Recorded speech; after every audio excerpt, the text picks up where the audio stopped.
Kofi Pona Moïbi.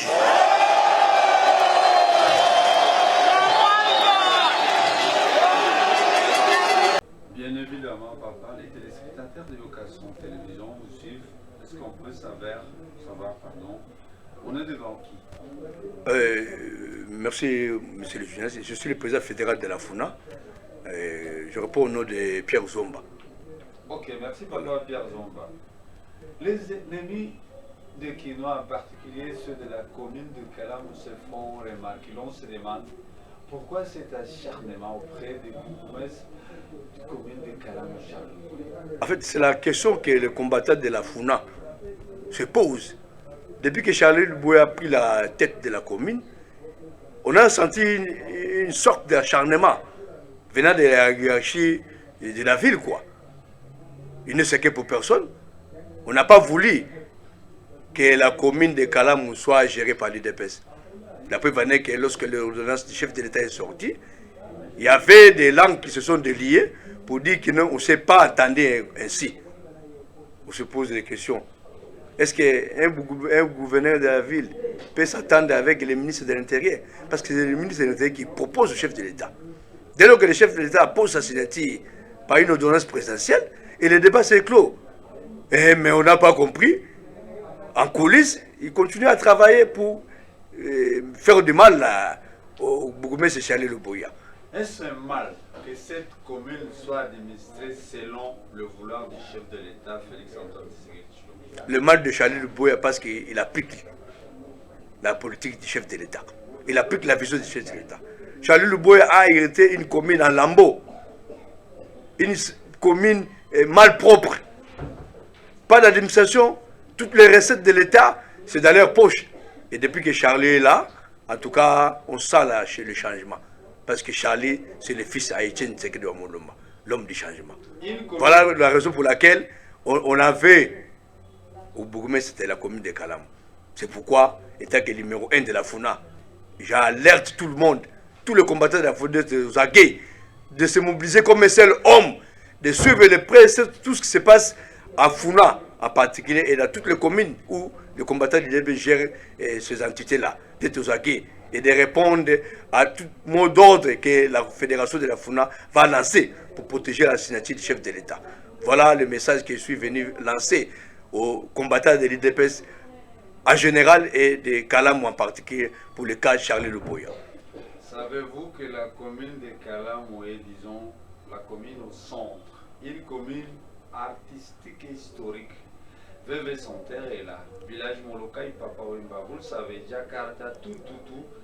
Quand on vient de l'extérieur, on voit Kalam où on arrive là. Le fait que tout est propre, parce que je suis passé là. Je vis à gauche, à droite, on enlève. Mais par rapport à cette commune qui est si historique par rapport à l'histoire de Kinshasa, qu'en dites-vous? Mais la commune de Kalamou, c'est le socle de la ville de Kinshasa. C'est une commune politique. Tous les événements politiques qui se sont déroulés au Congo, ça s'est passé à Kalamou. Donc Kalamou, c'est une commune à protéger. C'est la raison pour laquelle, quand on a choisi qui mettre à la commune, on a choisi les fils d'IDPS. Parce que l'IDPS, c'est le parti qui a lutté pour le changement. Et nous sentons à Charlie Lubouya le changement. C'est pour cela ça n'enchante pas les autres. Et qui ont géré la commune comme les gablots. Mais ils voient en Charlie Lubouya le changement. C'est pourquoi il est malmené par les ennemis du peuple, les ennemis du changement, les ennemis de l'IDPS. Tout ce monde-là, ils étaient avec Kabila, non? Comment vous pouvez envoyer toute une légion de gens de la NER, occuper la commune, arrêter tout ce qui est IDPS à la commune?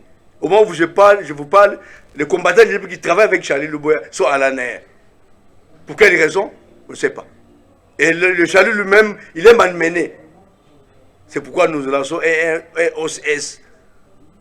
Le bourgmestre Charlie est en danger.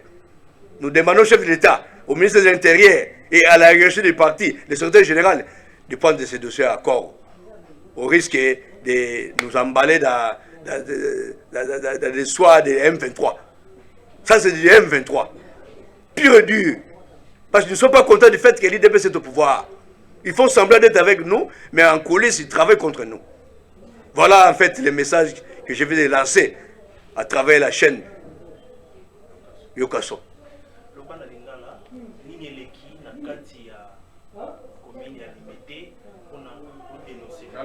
Donc, on a dénoncé le gouvernement de la commune à Kalamu par mes services. Bah, informer que nos bourgmestres à Kalamu, il est en danger. Bah, très tôt le matin, ils ont récupéré les combattants qui ont travaillé dans Charlie Lubaya. Mais la minute, ils ont un réseau avancé pour éviter. Est-ce que les gens ont Charlie Lubaya à Kamba, à Konza, commune? C'est qu'il y a un problème. Bon, on va accuser Charlie Lubaya parce que depuis Charlie a eu commune, en tout cas, il y a du changement. Il a été une commune à Lambo. Oh, commune à Kalamu, c'est le socle de la ville de Kinshasa. Commune historique. Commune Oyo changé ce soir au Congo. Mais le Oyo, hier c'était impossible. Il y a Kalamu. Même si on est natif de Kalamu, on avait honte de dire que non, nous sommes à Kalamu. Parce qu'il y avait des saletés partout. Il y avait la jungle. La recette de l'État, en tout cas, ils ont chida quoi. Mais depuis Kalamu, ils ont mis dans ma bouche Charlie Lubaya. Moi, je suis Chichi. Moi, je suis IDPS. Et puis, c'est palpite. Voilà, Tina Oyo Bazoa qu'on s'acharne contre Charlie Lubaya. Pourquoi? Parce que Maléwa Nabango, en tout cas, Charlie Lubaya a été recadré en haut. Mon elle était comme la caisse. Salubrité, en tout cas, Nenga Mokonzambo Kasengi, salubrité la sécurité. Charlie Lubaya, c'est les bons élèves. Bons élèves.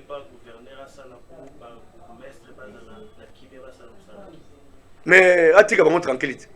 Alors on a d'abord circulaire wana ou a empêché bango à asseoir pouvoir la bango na ba commune na bango. Eh oui, il faut pas travailler. On ne change pas l'équipe qui gagne. Celle qui échoue, on la change. L'équipe a kala échouaki. Ou équipe a sika. Boti que équipe a sika. Ba goumeza sika, ba zo occasion ya ko kaze ba na bango parce que bango nde ba ko pesa bila. Bila eza na ba o nyoso ba kozwa comme collaborateur. Donc il y a 5 mokonzambo ka Fati Beton, na 5 ministre intérieur ata likambo. Peter Kaza d'excellence VPM, ta likambo ya ba commune, ta likambo ya Charlie Lubaya, commune à Kalamu. Na minute yo ba combattant bazana aner. Retour na sikoyo ba su ordre de mission wapi. Parce que y a patron ya aner, patron ya DGM, patron territorial. C'est que bazo menacer pour pouvoir na yo. Bazo mekayo pour côté sika. L'accès bango aux hommes à IDPS. Pouvoir aux IDPS. Et bah comme wana, tous les gens pour préparer ma ponomie. Pour déranger puis sauter dans minute parce que IDPS en demi a soit tour majorité pour tout bisa premier ministre. Et subi de na web. Pour nous nous wana donc ba comprendre que avec vision autre tous les lelo biso ba na IDPS autour ya Kabuya, Monabute, Primati et puis si on va palpite, il faut se qu'on déranger. Ya on a biso ba combattre basa ozake. Et ça ba de c'est. Bazo mekabiso. Mais on peut se noter que tout ça va t'arrendre. Tout le monde est debout pour te battre là-bas. Bougumès, oh, il y a IDPS. Ne touche pas même Bougumès. Voilà le message général européen, c'est en tout cas, va résoudre les Camboya. Charlie Lubaya, il est en danger par les agents de l'ANR. Naba, Oyonoso, Badongolomiso, Banti IDPS, Banti Fati Beto, Banti RDC. Voilà le message d'Anga Yangwana, na Yokaso. Yokaso.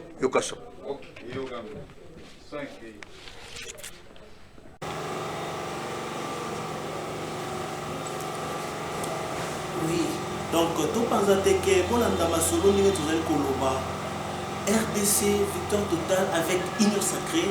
Le peuple congolais dit oui d'être aux côtés de la bonne histoire pour tracer un nouveau chemin pour la RDC. Mais Koloba qui RDC ne sera jamais balkanisé.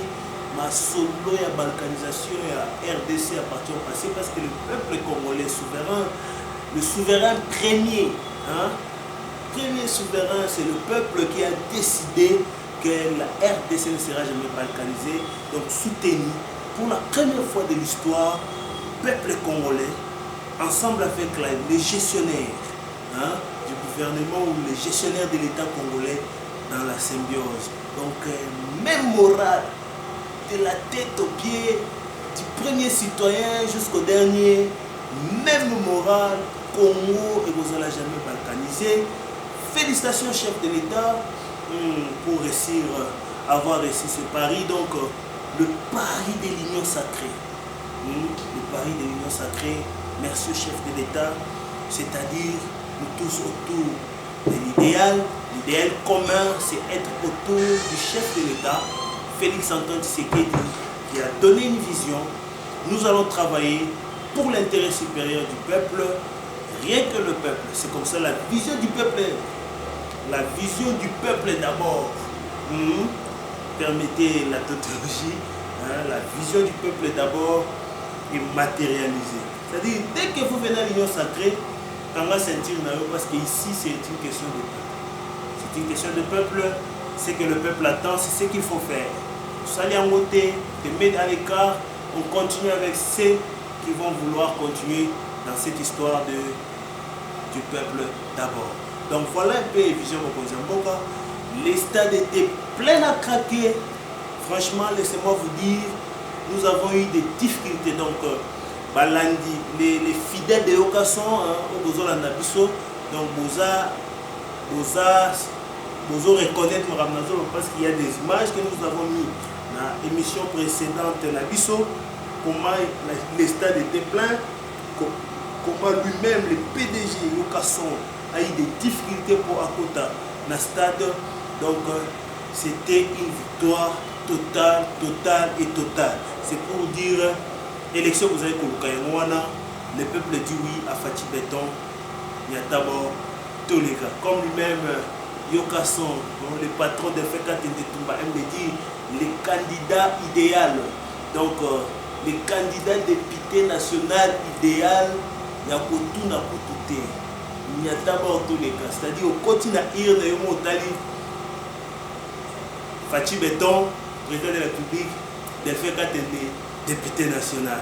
Jean-Blaise Chitenge, député provincial. Donc, il y a Tibor, Toleki, donc Masolo, il y a tout n'a pas tout. Le pays va bien. Diplomatie, Yamboka, ils ont continué. Les chefs de l'État, nous avons dit, Koutani n'a pas peur d'ailleurs. Petit, le beau qu'on avait ça, lobby, plus question et intervention. Il y a Afrique, il y a Union africaine, armée Union africaine à Kacha RDC. C'est comme ça que déjà Bazo s'est préparé. Il faut se retirer dans le sol congolais pour laisser la place à nos phares d'essai. Félicitations à la phare d'essai. Nous avons vu aussi le ministre de la Défense nationale, le vice-premier ministre Jean-Pierre Mbemba Gombo. À Vimba qui m'avait donc c'était terrible. Donc, à l'Obiazana Makamba Koloba, à Koloba Nini, à l'Obiazana Makamba Koloba, Kingakati, Mukwata. Donc, d'ici là, on s'est préparé descendre amener à Kingakati avec Yemoko, le ministre, le VPM de la Défense nationale, Jean-Pierre Bemba, à l'Obia Kopimi, ça va vérité, à Zobombanam, parce qu'il faut assis en matière, en matière aussi, donc à d'abord Toleki. Donc c'est ça la situation. Sécurité en Bokapé, ça se porte bien. De nouvelles stratégies prises par le VPM de l'intérieur. Félicitations, Peter Kazadi ou Kazadi. Au Babaki système, il y a 3 cas. 3 cas, ils ont ça convenablement. Nicolas Kazadi, Peter Kazadi. Donc Peter Kazadi, Nicolas Kazadi, Tony Mwaba Kazadi. Donc Moussalande Moussala, dans le Koto, les gardiens de la gratuité, Koto, finance Simbamina, Yemoko Nicolas Kazadi, Koto, sécurité, donc Kuluna, Kanga Kuluna. Donc déjà félicitations au VPM parce que sur le terrain, tu sens déjà mouvement et changement. Transposage et salami. Donc, transférer les policiers, donc déjà mouvement nous sentons déjà la responsabilité et la sécurité. Il faut s'assurer convenablement avec le VPM Peter Kazadi. Vraiment félicitations là où il est. Et le lobby continuer avec Bakuluna Nyos. Bakuluna Nyos. Isko to matatina Bakuluna cravate. Dossier à SNEL to lobby. Les nouveaux DG doivent préparer la mise en place à Sika, directeur opérationnel. Dit directeur, il y a opération, il y a SNEL, il faut baser la permiter. Il faut baser directeur Missoussou, directeur administratif, directeur d'administration, commissaire, directeur opération. Bazoaba ingénieur, Missoussou, commissaire, directeur opération. Parce que ma BO le Kanakacha SNEL, ils sont liés à DGT. Ils sont liés à comité de gestion, mais ils sont liés à ancrage. Ma BO va continuer à Kati. Donc, Batouana ya ma BO bino boyebi wano toyebi biso nyoso. Kanambe asalaki musala donc na nengase. A kotiseli biso ba étranger na kati ya ba direction générale ya mboka. Donc tozana ba Rwandais belé na ba directeur opération ya SNEL o bazo kataka courant bazo entretenir ba cabine te po chauffaka bazo zikisaka basinga bazo bebisa po vision mokonzi ya mboka esalamate. Donc tolobi opération sokolanda kuna kati ya ba direction générale nyos. Toko banda de la première direction générale TGDA bo sokola ba directeur nyos provincial baza na sewana bo mise en place à Sika. Nicolas Kazadi Sala Moussala. Dans un régime à Sika, il faut que Moutounyos na niveau na sentir qu'il y a un nouveau régime qui règne. Maintenant c'est le régime de Fatih Béton, il faut ça la Moussala. Taya Maréza souté parce que Banyanga la carte la Saka Nito. Tous allez na temps observation, ce que temps observation sili de comme il attend au effort Moussala et Salama. Nicolas Kazadi, ministre de la Finance de lobby, Salah Moussala, avec la DG Onayo, nous saluons les DG de la DGI, Mwakadi Mwamba, les pasteurs qui font la place qu'il faut. Voilà des pasteurs qu'on cherche pour nous Mboka. On n'a pas besoin de pasteurs danseurs dans Mboko. Obine la bisotro, Obini trop, Obina trop, Mboka est qu'il bossote. Ngobila qu'est-ce qu'il fait? Ngobila qu'est-ce qu'il fait? Qu'il bopeto, toko miwapi. Zan.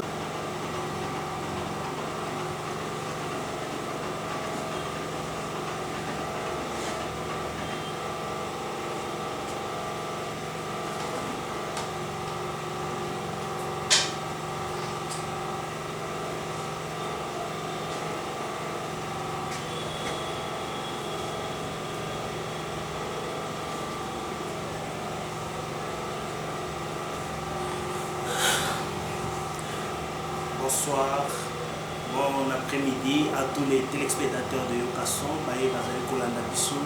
partout dans le monde entier, ici dans Yokason Télévision. Nous allons pour Esabino Matondi Mingi, na Bolandi na biso, Bokoto, ma solaire politique de Tozo de Belana pour vous dire qu'il y a des nouveautés dans la carte politique congolaise. Masolo Sika, le chef de l'État, vient de décider le départ, il y a commission, il y a sécurité, Oyaki, na RDC pour renforcer la phare de Sénabiso, pour Zamboka, Abeti, le Boko Namesa, à l'oubli, pas question, un changement en désordre, moyen de comprendre la situation des athées, c'est comme ça, ils doivent se retirer à l'immédiat pour laisser la place à nos phares d'essai, pas au contrôle dans le niveau est, Yamasolo, Dengue et Zotambola. Union sacrée, victoire totale. Bilmoro Bolandi, Masolo politique, nous les bétami, Union sacrée, une récite.